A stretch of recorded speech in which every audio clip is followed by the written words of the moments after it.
إن الحمد لله نحمده ونستعينه ونستغفره ونعوذ بالله من شرور أنفسنا ومن سيئات أعمالنا من يهده الله فلا مضل له ومن يضلل فلا هادي له وأشهد أن لا إله إلا الله وحده لا شريك له وأشهد أن محمدا عبده ورسوله يا أيها الذين آمنوا اتقوا الله حق تقاته ولا تموتن إلا وأنتم مسلمون يا أيها الناس اتقوا ربكم الذي خلقكم من نفس واحدة وخلق منها زوجها وبث منهما رجالا كثيرا ونساء واتقوا الله الذي تساءلون به والأرحام إن الله كان عليكم رقيبا يا أيها الذين آمنوا اتقوا الله وقولوا قولا سديدا يصلح لكم أعمالكم ويغفر لكم ذنوبكم ومن يطع الله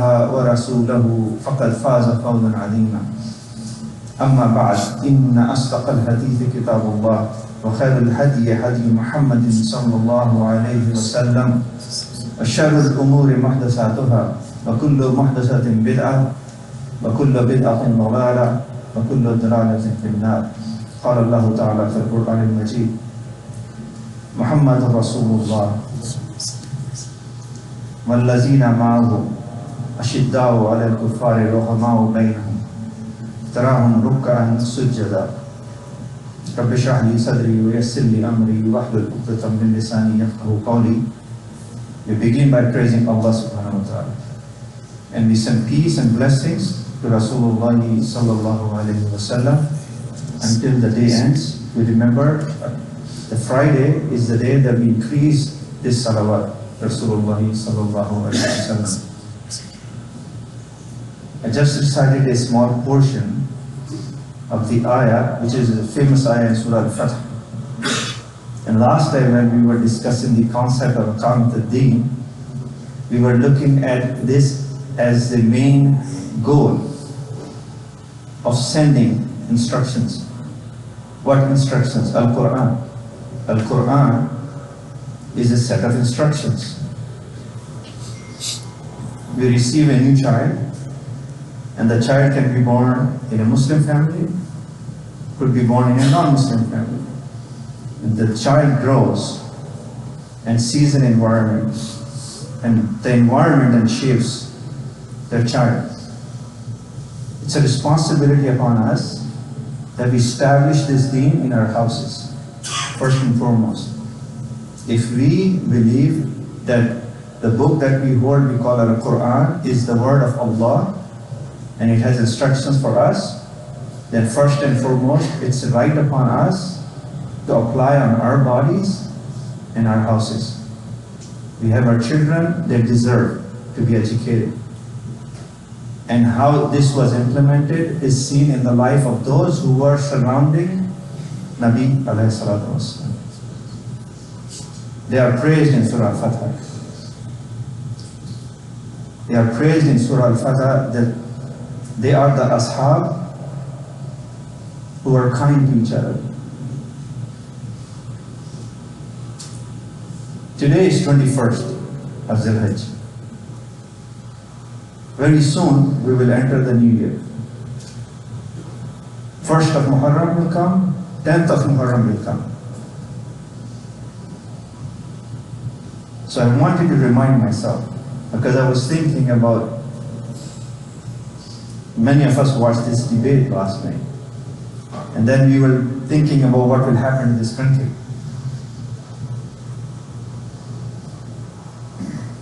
So then we look for such solutions. And we don't have to find solutions in other places when we have our own solutions. There was a very famous quote from the founder of India that he said, when I look at the good governance examples, I'm compelled to use the name of Abu Bakr and Umar radiallahu anhu. This is a non-Muslim who has read history, and then he's confirming. It's not that his confirmation is the reason that we should follow. What I'm saying is we have pearls and diamonds in our own bag and we look for guidance from outside. We need to make our children aware of that. Summertime is the best time. That we give them books on Sahaba, how they implemented this deen. Umar radiallahu anhu, he received Shahada. According to the books of history, on the 26th he was attacked. And on 1st of Muharram, he went back to Allah subhanahu wa ta'ala. If someone has to look the example of leadership, you should not look beyond Umar radiallahu anhu. We name our children after his name, Umar. So we need to know how he led his life. And he used to say, when someone said that you gave shawqa, meaning you gave respect to Islam, he said it's the other way around. I was nobody. Islam gave me this respect. The one who wanted to kill Nabi alayhi salatu wasalam, and he had his sword in hand, was the same person who had his sword out again when people said that Nabi alayhi salatu wasalam has died.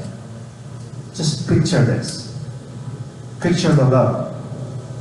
From hate to the point that he's planning to kill, to the point where he's saying, if anyone says that Muhammad alayhi salatu wasalam has died, I will chop his head off.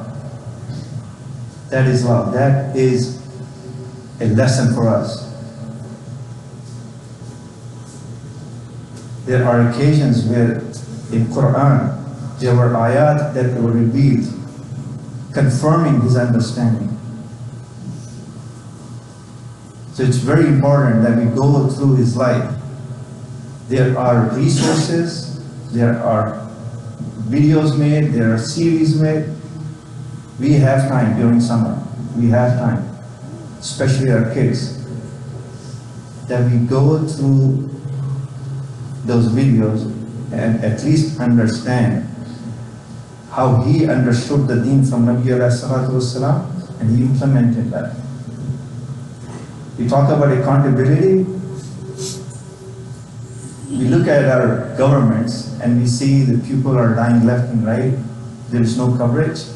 And he used to say that if a dog or a donkey, different narrations, but an animal dies on the banks of river Euphrates, then I will be responsible. He used to go out into the night and he would make sure everybody is sleeping well. Who among us does that? That example was for a country. But let's take the example of this Musalla. We can apply the same rules here. That as a leader, I should be concerned about the well-being of every single person who is here right now. If someone is going through some difficult times, then this Musalla should be able to help them. We have people from all different professions and specialities. They should be giving these resources to the Musalla and to the people that they stand next to them and pray. And we don't even know that they are going through trouble. They're going through difficult times. We see this in the leadership of Umar radiallahu anhu, that he's going out and it's making sure that this is my responsibility.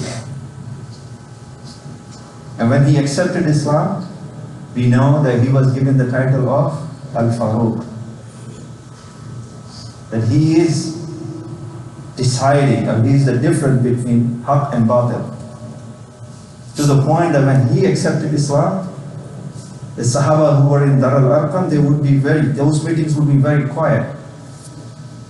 But when he accepted Islam, the Nabi alayhi salatu wasalam, he raised and said Allahu Akbar, and Sahaba also raised the slogan Allahu Akbar. So what we do when someone accepts Islam here in the masjid, what do we say? Allahu Akbar. Remember that this was, the first time was said for Umar radiallahu anhu, because he was the result of the dua of Nabi alayhi salatu wasalam. When he made the dua, he said, Oh Allah, give help to this deen through the two Umar, one of the two. You see, he established justice. We were talking about justice. If I call myself a Muslim, the very first trait in my personality should be I have to be just to myself, to my family, and to everybody in the community. To the point that if my own brother does something wrong, that I would not side just because it's a relationship. And he showed it many occasions. His own son committed something, and he passed the exact same punishment. Amr bin Alas is a big name, one of the big leaders of Quraysh, the governor of Egypt. His son, Amr bin Alas' son, hit some non-Muslim. They are called Coptic Egyptians. And that guy traveled all the way to Medina, and he complained. Now look at this, a non-Muslim who's a nobody is coming and complaining. First of all, the system is there.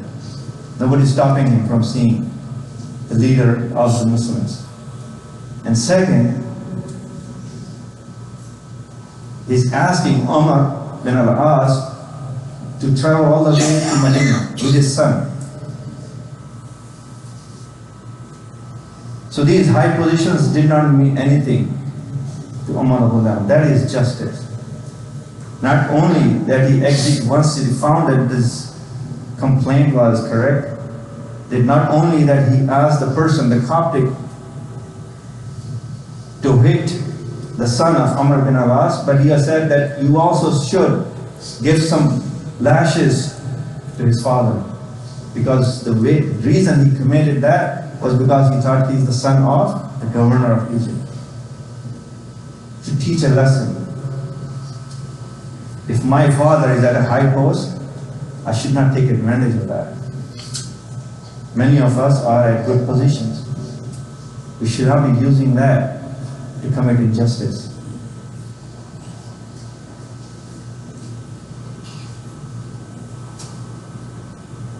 There are certain things which are very hard to describe.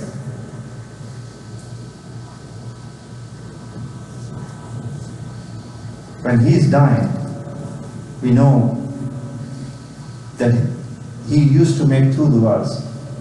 One was that he dies in the path of Allah, the shaheed. And the second dua was that he dies in the city of Nabi alayhi salatu wasalam. So his own children would say, Hafsa and Abdullah, how is that possible? The wars are happening outside Medina. If you want to be a shaykh, you have to be outside Medina. But there was a prediction also. When Nabi alayhi salatu wasalam was with Abu Bakr and Umar and Usman on Mount Uhud, and he shook, he said that there is a Prophet of Allah, a Siddiq, and two Shaheed on you. Stop moving. And his reference was to Umar and Uthman as Shaheed.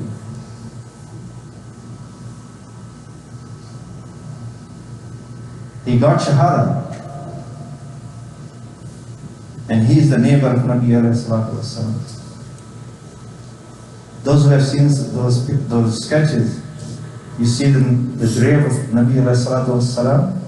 Next to it is Abu Bakr Siddiq radiallahu anhu. That his head is close to the shoulder of Nabi alayhi salatu wasalam. And then Umar radiallahu anhu is the third grave, which is again, the head is next to the shoulder of Abu Bakr Siddiq radiallahu anhu. But while he is dying, he's saying, woe to Umar if you're not forgiven. This is the hard part. We are all very satisfied with our lives. We are happy, we have air conditioner running.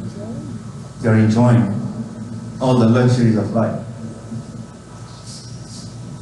But then there is another house which needs air conditioning and which needs lighting. That is our grave. We need light in our grave. We need cold air in our graves. So if we are wise like Umar radiallahu anhu, then we would ensure that first we understand the deen as the Sahaba understood, and that we read about their lives instead of knowing all the stats of basketball players. There's nothing wrong in it. A human brain can store plenty of information. But if it is only about dunya, then there is a problem.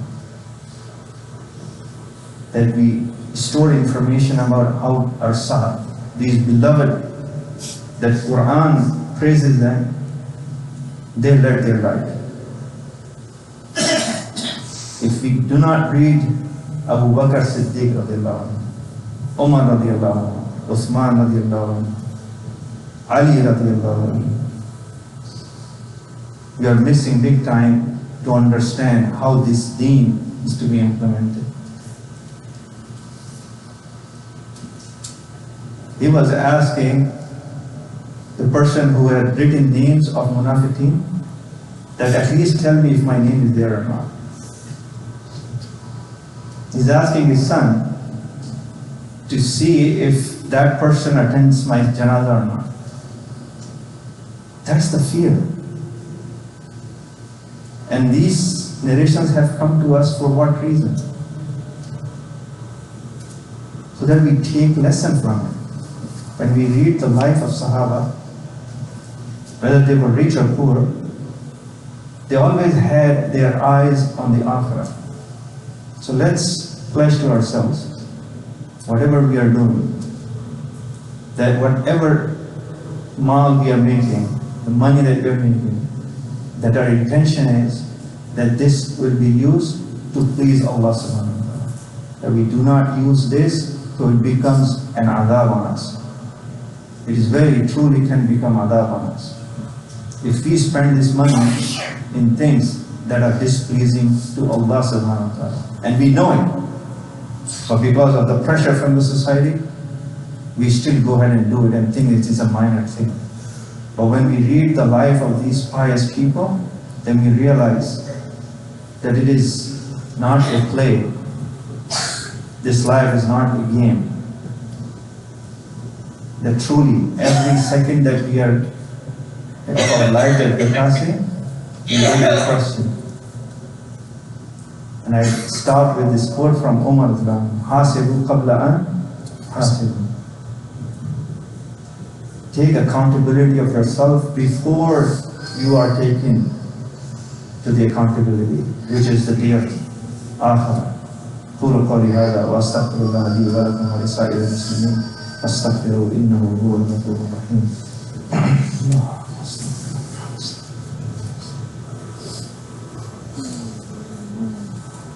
الحمد لله رب العالمين والصلاة والسلام على أشرف الأنبياء والمرسلين سيدنا ونبينا محمد وعلى آله وصحبه أجمعين. قال الله تعالى في القرآن المجيد إن الله وملائكته يصلون على النبي يا أيها الذين آمنوا صلوا عليه وسلموا تسليما. اللهم صل على محمد وعلى آل محمد كما صليت على إبراهيم وعلى آل إبراهيم إنك حميد مجيد. اللهم بارك على محمد وعلى آل محمد كما باركت على إبراهيم وعلى آل إبراهيم إنك حميد مجيد. اللهم أعز الإسلام والمسلمين وأذل الشرك والمشركين ودمر أعداء الدين يا رب العالمين. اللهم انصر إخواننا في فلسطين. اللهم تقبل شهداءهم. اللهم ثبت أقدامهم. اللهم ارزقهم رزقا حلالا طيبا. اللهم احفظ أموالهم وأبناءهم وبناتهم وأزواجهم يا رب العالمين. اللهم أرنا الحق حقا وارزقنا اتباعه وارنا الباطل باطلا وارزقنا اجتنابه. اللهم وفقنا لما تحب وترضى. اللهم وفقنا لما تحب وترضى. اللهم وفقنا لما تحب وترضى. عباد الله رحمكم الله إن الله يأمر بالعدل والإحسان وإيتاء ذي القربى وينهى عن الفحشاء والمنكر والبغي يعظكم لعلكم تذكرون. اذكروا الله يذكركم वदऊहु यस्तजिब लकुम वलज़िक्रुल्लाहि Akbar वल्लाहु यअलमु मा तस्नऊन व अक़िमिस सलात।